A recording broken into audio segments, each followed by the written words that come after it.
اس کی ناکام کوشش اب جھنجھلاہٹ میں تبدیل ہو چکی تھی۔ وہ کافی دیر سے تالے کے ساتھ زور آزمائی کر رہا تھا۔ کنجی تو بظاہر ٹھیک ہے، یقیناً تالے کے اندر کوئی خرابی ہے جس کی وجہ سے تالا کھل نہیں رہا۔ اس نے سوچا۔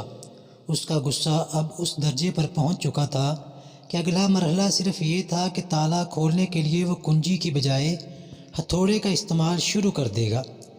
اتنے میں اس کے میزبان رفیق احمد صاحب آ گئے۔ کیا تالا نہیں کھل رہا؟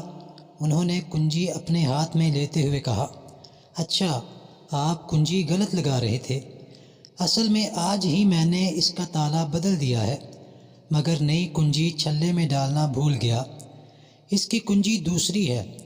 اس کے بعد انہوں نے جیب سے دوسری کنجی نکالی اور دم بھر میں تالا کھل چکا تھا۔ زمانہ جب بدلتا ہے تو ایسا ہی حال ان لوگوں کا ہو جاتا ہے جو ماضی کی صلاحیت کی بنیاد پر حال کی دنیا میں اپنی قیمت وصول کرنا چاہتے ہیں۔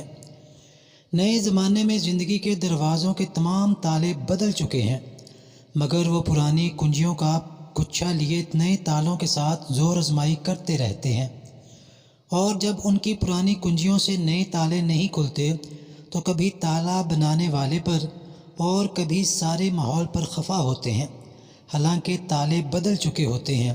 ایسا کبھی نہیں ہوتا کہ پرانی کنجیوں سے نئے تالے کھل جائیں۔ یہ انفارمیشن کا دور ہے، یہ ٹیکنالوجی کا دور ہے، یہ جی پی ٹی چیٹ کا دور ہے، یہ نیٹ فلکس کا دور ہے۔ تو کیسے ممکن ہے کہ آپ پرانے دور کے مطابق کاروبار کر کے ترقی کر سکتے ہیں؟ یہ کبھی نہیں ہو سکتا۔ اگر آپ کو آج کے دور میں ترقی کرنی ہے اور کامیاب ہونا ہے تو آپ کو ماحول کے مطابق اپنے آپ کو ڈھالنا ہوگا، اپنے آپ کو ماحول کے مطابق تیار کرنا ہوگا، تاکہ آپ آج اور اپنے آنے والے کل کے لیے کامیابی کے لیے راستے کھول سکیں۔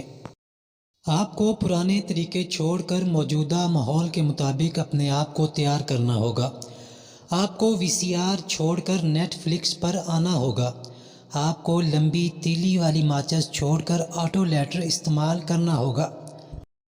آپ کو اپنے بچے کا مستقبل روشن کرنے کے لیے انہیں جدید دور کی تعلیم دلوانی ہوگی، تاکہ آپ کا بچہ آنے والے کل میں اپنے آپ کو کامیابی کے ساتھ ہمکنار کر سکے۔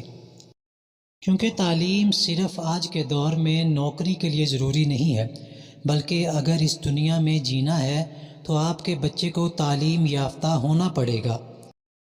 اسے موجودہ دور کی مہارتیں سیکھنی پڑیں گی تاکہ وہ اس ماحول میں سروائیو کر سکے۔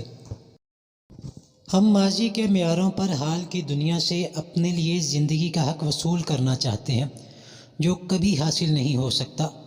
ایسے لوگوں کا انجام موجودہ دنیا میں صرف یہ ہے کہ وہ نفسیاتی مریض ہو کر رہ جائیں۔ جو کچھ ان کو مل گیا اس کو اپنا حق سمجھیں، اور جو انہیں نہیں ملا اس کو ظلم، اور پھر ہمیشہ کے لیے منفی ذہنیت کا شکار ہو کر رہ جائیں۔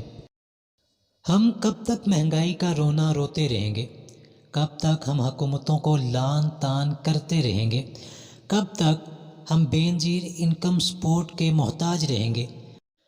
آخر کب تک ہم سستے رمضان پیکج کا انتظار کرتے رہیں گے؟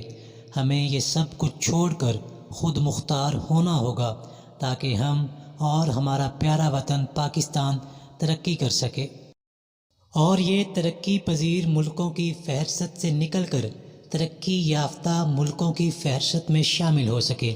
آئیے آج ہم سب مل کر یہ عہد کرتے ہیں کہ ایک دن ضرور ہمارا پیارا ملک پاکستان انشاءاللہ ترقی یافتہ ملکوں کی فہرست میں شامل ہوگا۔